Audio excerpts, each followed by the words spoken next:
Yo guys, melihat harga Bitcoin hari ini bikin menyesal. Apa sebenarnya yang terjadi? Tidak sedikit ya orang yang menyalahkan Elon Musk dalam kejadian ini. Dan benarkah Elon Musk ini bikin ulah lagi? Kemudian teman-teman, di tengah ketidakpastian ekonomi ini, di tengah crash yang terjadi di sektor finance ini, ada kejadian unik di Amerika, yakni seluruh departemen kepolisian Minnesota mundur. Nah, gimana warganya ya? Suhu ekonomi lagi panas, nggak ada polisi. Keamanan warganya ini benar-benar dipertanyakan. Sebelum kita lanjut mengenai Bitcoin ataupun berita lainnya, teman-teman, please luangkan waktu sebentar saja untuk like dulu ke video ini dan mensubscribe serta bunyikan loncengnya supaya kita tetap aman dan lanjut.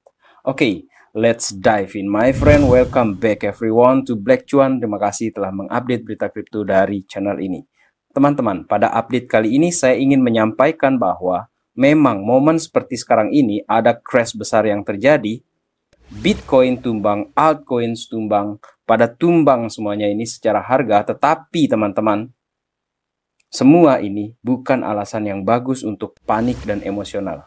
Ini bukan saat yang tepat untuk kita panik itu. So, stay calm, tetap tenang, dan enjoy the ride guys.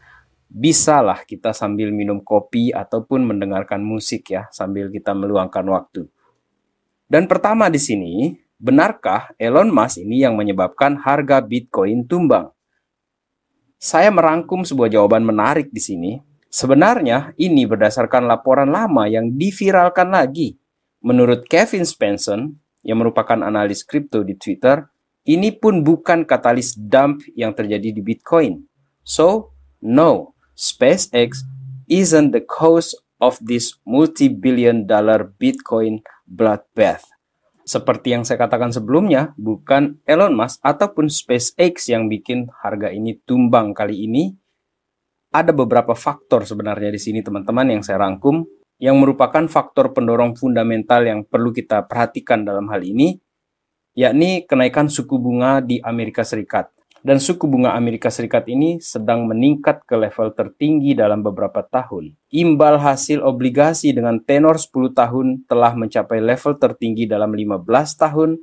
Hal ini berdampak negatif pada aset berisiko secara umum. Jika penurunan harga obligasi ini terus berlanjut, maka sepertinya ya teman-teman, kita akan melihat price action yang lebih negatif ini ke depan ini.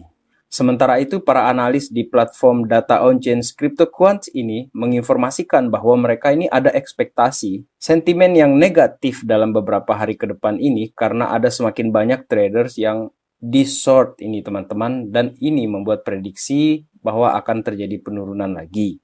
Dampak dari keadaan ekonomi ini terkait suku bunga, imbal hasil obligasi, dan hawkishnya The Fed, serta data-data ekonomi dari negeri Paman Sam ini yang masih tidak baik-baik saja, itu telah membuat aset lainnya juga ikutan turun atau bahkan mendahului Bitcoin serta kripto. Wall Street terbenam, indeks Nasdaq ini mencatat ya koreksi terbesar imbas dari saham Meta hingga Tesla teman-teman. Kemudian berikutnya yang perlu kita perhatikan juga adalah mengenai sinyal kebangkrutan raksasa dari Cina, yakni si Evergrande. Utang mereka ini 4.400 triliun dan raksasa Cina Evergrande ini umumkan bangkrut. Sebenarnya teman-teman, alarm mengenai gejolak ekonomi ini datang dari Cina ini sebenarnya sudah sejak tahun 2021 lalu. Pada saat itu Evergrande ini mengalami gagal bayar dan itu terjadi di kisaran Maret 2021 saat itu.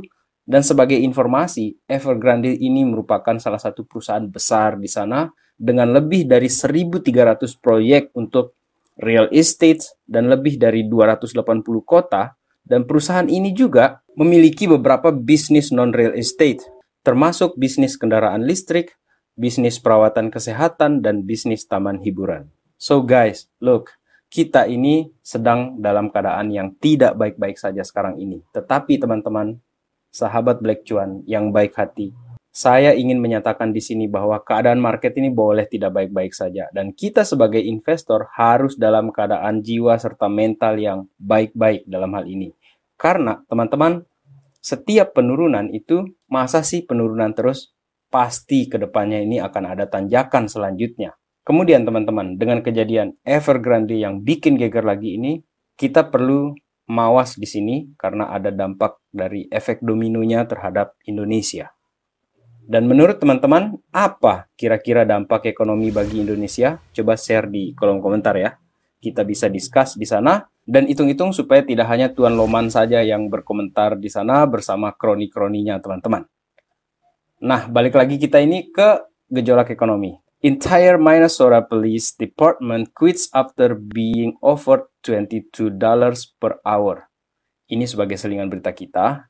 Jadi uang $22 per jam itu teman-teman itu dianggap tidak bisa diterima di sana karena tingkat kebutuhan serta ekonomi ini betul-betul naik teman-teman. Tapi kalau dibandingkan dengan upah di Indonesia ini jauh sekali menurut saya teman-teman. Kalau kita rupiahkan $22 itu sekitar 330.000 per jam. Jadi kalau misalnya bekerja 8 jam sehari ini, kita bisa dapat 2.640.000 per harinya.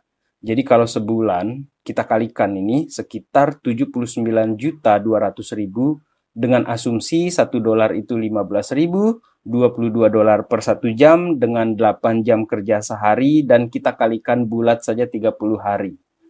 Tinggi juga ya hitungan saya di sini. Luar biasa memang polisi di Amerika. Dan teman-teman, ternyata ini berita dari sebuah kota kecil yang penduduknya itu hanya kisaran 1.000 orang. Dan semua polisinya mundur. Akan tetapi ada kabar baiknya, upah mereka ini dijanjikan akan naik di kisaran $30 per jam dan polisi akan aktif kembali di tanggal 23 atau 24 Agustus bulan ini, teman-teman. Jadi kalau kita bayangkan dengan upah kabupaten, upah provinsi atau upah pegawai negeri, tampaknya ini jauh sekali ya menurut saya di sini, teman-teman. Sebagai kesimpulan saya, apakah Bitcoin akan tetap breakout di 2023? Saya memilih untuk mempercayai hal tersebut, teman-teman, meskipun keadaan ini tidak mendukung ke arah sana. Akan tetapi, dalam long terms, saya tetap bullish kepada Bitcoin di sini, teman-teman. Karena jika kita mengacu kepada salah satu analisa di sini mengenai Bitcoin di sini untuk RSI-nya, teman-teman, kita ini berada pada posisi bottom untuk RSI yang seperti pernah terjadi di bulan Maret ataupun di bulan November ketika FTX crash di sini di November 2022, kemudian di bulan Maret 2023 ini dan sekarang ini berada di bottom RSI di 2023 ini, teman-teman.